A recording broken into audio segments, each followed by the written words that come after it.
भास्कर जाधव आणि तुम्ही आज अजितदादांच्या जयंतीनिमित्त एकत्र होतात. 8 दिवसापूर्वी तुम्ही गुहागरचा कचरा साफ करू म्हणून म्हटला होतात.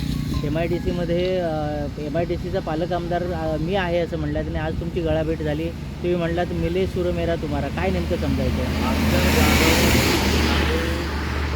हे एक ज्येष्ठ आमदार आहेत.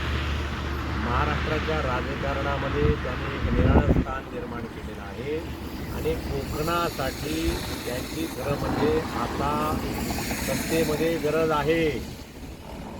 ते ज्या पक्षात आहे त्या उबाटामध्ये त्यांना काही काम दिलं जात नाही. ते नाराज आहेत. त्यांचा ज्या प्रमाणात उपयोग करून घ्यायला पाहिजे उबाटाने ते उबाटा त्यांना करत नाहीत. आता विरोधी पक्षनेता करत नाही, त्यासाठी सुद्धा नाव देत नाही. म्हणून भास्कर जाधवांचं आता वय होत आलेलं आहे. त्यांनी योग्य विचार करावा. भारतीय जनता पक्षामध्ये त्यांचं स्वागत आहे. कोकणाला भास्करराव तुमची गरज आहे. तुमच्यासारखा नेता आम्हाला हवा आहे.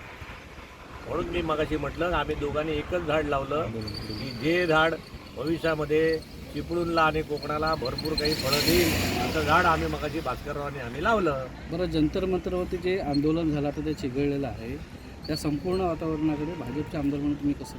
नाही, हा दिल्लीचा विषय आहे मला. आपण आता दिल्लीत आहोत, त्यामुळे त्यांची काय आडाचे आहे त्याच्याबद्दल आत्ता बोलणं चुकीचं आहे. ते जे काही भारतीय जनता पक्ष केंद्रातले आमचे मंडळी करतात हे सगळ्या गोष्टीचा सर्वोपांग विचार करून करतात. त्याच्यामध्ये कुठल्याही प्रकारचं चुकीचं काम आणि राष्ट्रहिताचंच काम माझे नेते करतील.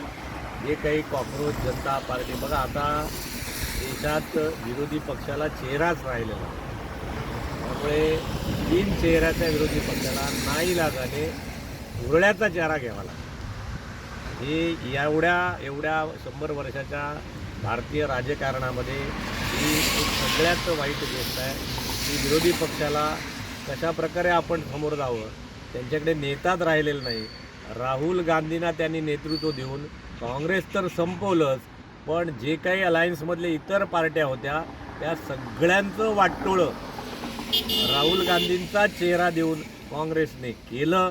म्हणून नाईलाजाने आता जे काही विरोधात मंडळी आहेत त्यांना धुरळाचा चेहरा घ्यावा लागला. याच्यापेक्षा मोठी शोकांतिका विरोधी पक्षाची या देशात नाही. माझं अजूनही म्हणणं आहे त्यांना योग्यता बुद्धी परमेश्वराने द्यावी. आणि आम्हाला विश्वास आहे मोदी साहेब, मोदी सरकार ज्या काही चुकीच्या गोष्टी असतील त्या दुरुस्त केल्याशिवाय राहणार नाहीत. कारण मोदीजींचं कोणीच नाही म्हणजे त्यांना आपलं तुटलं असलं काही विचार, ते राष्ट्राचाच विचार करतात. त्यामुळे ते कोणाच्याही प्रेमात नाहीत, ते राष्ट्राच्या प्रेमात आहेत, ते जनतेच्या प्रेमात आहेत. आणि ते जेव्हा निर्णय घेतील ते चांगले कठोर निर्णय घेतील असा आम्हाला भारतीय जनता पक्षाच्या कार्यकर्त्यांना विश्वास आहे.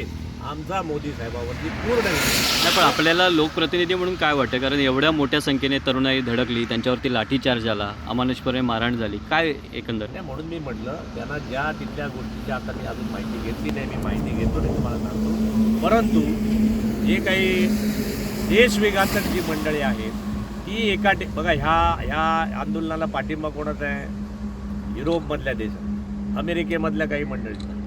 हे एक षडयंत्र आहे की अशा प्रकारचा देश हा त्या ठिकाणी अस्थिर करावा. म्हणजे देश आता महासत्तेकडे चाललेला आहे. देश आता जगातली मोठी आर्थिक सत्ता होते आहे. हे अनेक लोकांच्या डोळ्यात दिसत आहे. बाळा, समजून घ्या, आपल्या देशाच्या वाईटावर अनेक मंडळी आहेत. त्यामुळे आता हे सगळे फंडेड आहेत. ही मंडळी येतात, ती परदेशातल्या पैसे आणतात, तिकडनं येतात. या सगळ्या गोष्टी फंडेड आहे. हा एक केविलवाणा त्यांचा प्रयत्न आहे.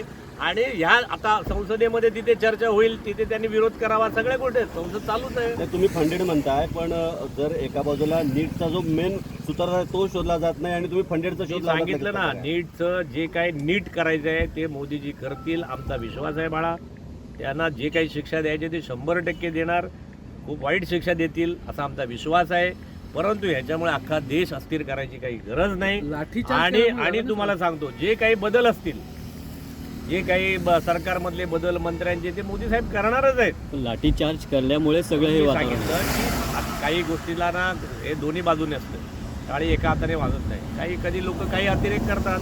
या गर्दीमध्ये अनेक दिवसांच आहेत. अनेक देशविघातक माणसं आहेत, अनेक उचकाउचकीचे प्रकार होतात. एवढ्या प्रमाणामध्ये फंड्स कसा येतो, काय करतो, याच्या मागची पण माहिती घ्या. हा देश अस्थिर करायचं कुणाचं आहे? ही काय नीटचा पेपर फुटला तो परत नीट करावा, धर्मेंद्र प्रधानांना ठेवावा की ठेवू नये, हे सगळं पंतप्रधान निर्णय घेतील ना. त्याच्यासाठी अख्खा देश अस्थिर करायची काय गरज आहे? ज्या गोष्टी झाल्या ते दुरुस्त करतील, त्या चुकांचं परिशीलन करायलाच पाहिजे. आम्ही या मताचे आहोत, पण त्याच्यासाठी एवढ्या गोष्टी करायची काही गरज नाही बाळानो. आणि मोदी सक्षम आहे, संसद आहे ना, संसदेत तुमचे खासदार आहेत आणि आतमध्ये करावं ना.